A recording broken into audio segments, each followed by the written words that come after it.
Building. Hi everyone, this is Michelle and welcome back to episode 5, which will be going through building communities for Gen Z. So Gen Zs, if you guys don't know, are people who are born basically around the 2000 period to about now. You could say that's right before the 2000 periods, about 1995 to 2000 is where the Zillennials sit between the millennials and the Gen Z. So I myself was born during that time, and I can say a lot of things I'll be talking about today are really relevant to me and a lot of the people that I hang out with. So in terms of the problems that they face, the things that they're looking for when they join a community, what communities look like for them, and a lot of the challenges and blockers that they have in their personal life that prevents them from showing up authentically in a community. So everything that I'll be talking about today will be really relevant to those of you who want to appeal to a younger audience of people to join your community. So these people could be the ones that you see on social media. They could be the future leaders of tomorrow. There could be people who are creating startups, all the ideas that they have to solve the current problems and the future problems of the world today. So if this video is something that you're interested in, just subscribe for more videos and we'll get started right away. So first of all, let's preface what Gen Zs are looking for when they join a community. A lot of them have personal development goals that are very different to other generations of today. And the three things that I'll go through are career development goals, self-improvement goals, and work-life balance goals. So a lot of Gen Zs, when they're going into industry for the first time, a lot of them don't know how they can contribute to the job market, how they can present themselves as someone with professional skills, and at the end of the day, how they can be confident in themselves to show up and to contribute to society.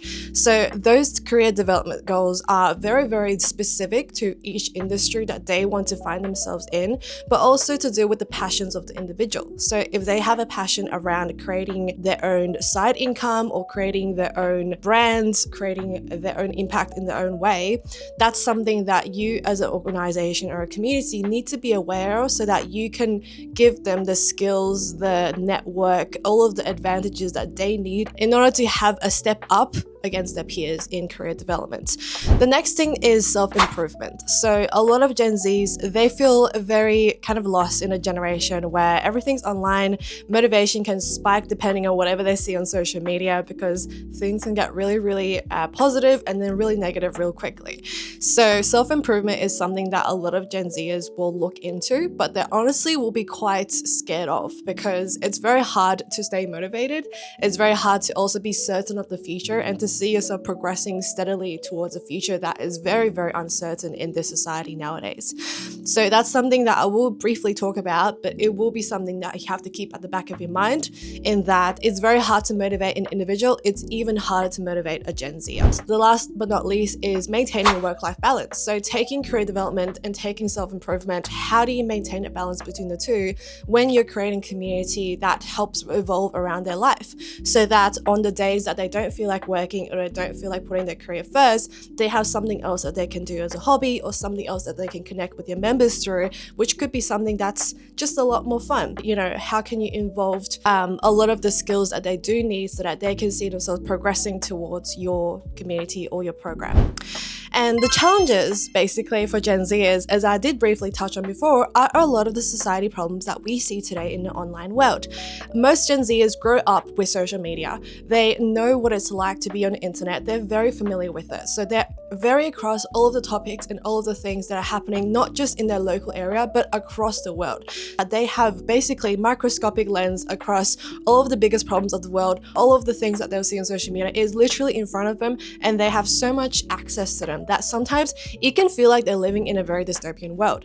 And so those society problems are heightened by the fact that they feel insecure about their own future, and those society problems are technically problems that we as a community can help them fix. But if they isolate themselves and we don't do a good job in helping them connect with one another, they could feel even more demotivated. Some of those problems include fear of failure, include imposter syndrome, it could include self-comparison or FOMO, all of the things that individuals go through when they're going through something challenging alone. Humans are basically the average of the people that they hang out with. So if they isolate themselves, it's very difficult for them to actually find a way to improve. So you yourself as a community manager need to think about how you you can make yourself relatable and how you can actually open up to all of the wounds that they might be bringing into a community and meet them at where they are. Not to expect them to be perfect, not to give them more comparison, not to fuel imposter syndrome and push them into the dark end, but to really take them at wherever they currently are, to create a new identity around what it's like, and to give them that environment so that they can inevitably become a better version of themselves. And what brings me to the very last part of this video, which is what solutions can you as a community manager take onto your community, or if you're running a community for Gen Zs already, to take it up a notch. The first thing that we did talk about is peer pressure. So one of the biggest challenges of social media that Gen Zers face is the peer pressure of comparing themselves to endless amounts of influencers, perfect examples of people that they want to be and the lifestyles that they want to live, but feeling like they're unable to become those people. And so in your community, turn that peer pressure into something else. Turn it into social accountability.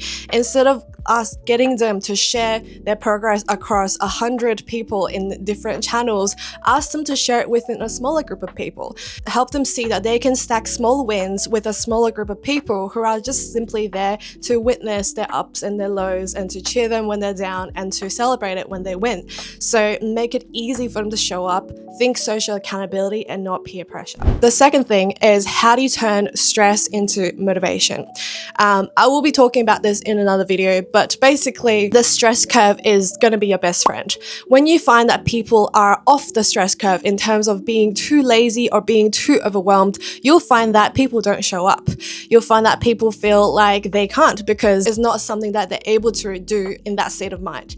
So for example, if you're on the very low end of the stress curve, everything is boring, everything is really lazy, try to think of group activation activities in order to build some hype around the low energy level that you're seeing in your community. And on the other side, if you're feeling like there's too much going on, too much work that you're giving them, people are feeling overwhelmed, make it easy for them to participate in a very small way.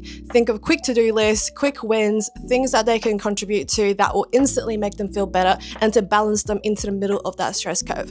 So I will be talking about this more in another video. A lot of this is based on self-developmental psychology, so this is just something to keep in mind. The last but not least is one size fits all is not going to work for this generation. A lot of individuals are finding their own ways of showing up and presenting themselves as new identities that we have never seen before. So instead of thinking that every single member going through a community is going to look the same, feel the same way, have the same challenges, you are in for basically to prove yourself really wrong. Think customization. So instead of thinking about Guru's journey from being a new person in your community to graduating your community, think of those as a non-linear timeline. Don't think that every single person is going to go through every step, that everything is going to turn out exactly the same way that you've planned, because people will come to you with a lot of things that you've probably never thought of. They might feel like they want to stop, or they want to pause, or they need to have a break because they're doing something else, they're side hustling, or it could be that they're no longer interested in the goal that they set for themselves from the very beginning. So all of those possibilities can be true, and it's even more true when Gen Zers are faced with endless amounts of opportunities that they can see across different online communities, different programs, universities. Don't think that you're the sole center of their universe and that they will basically do everything that you expect them to do. Experimentation is going to be your friend. So instead of asking them to complete everything from 1 to 100, track their progress. See whether or not they're all on board at step 10 or step 20 or step 30.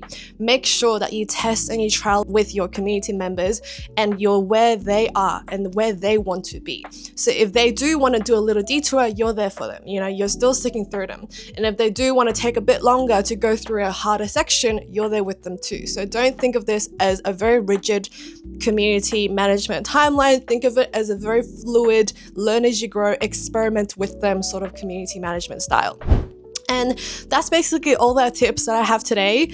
I did want to also shout out NARU, which is a community platform that we've built exactly for all the problems that we've talked about today, in terms of giving them more motivation, giving them small wins, giving them a small community so that they can feel motivated within a smaller group and not feel that fear of perfection, FOMO, all of that nasty stuff that people associate with communities and with online communities nowadays. If you're interested, click in the links in the description in order to look at our website, book in a demo. If you're a community manager, we'd love to talk to you. And that's probably it. Follow us on socials and we'll see you in the next episode. Thank you so much for tuning in, and that's it for now.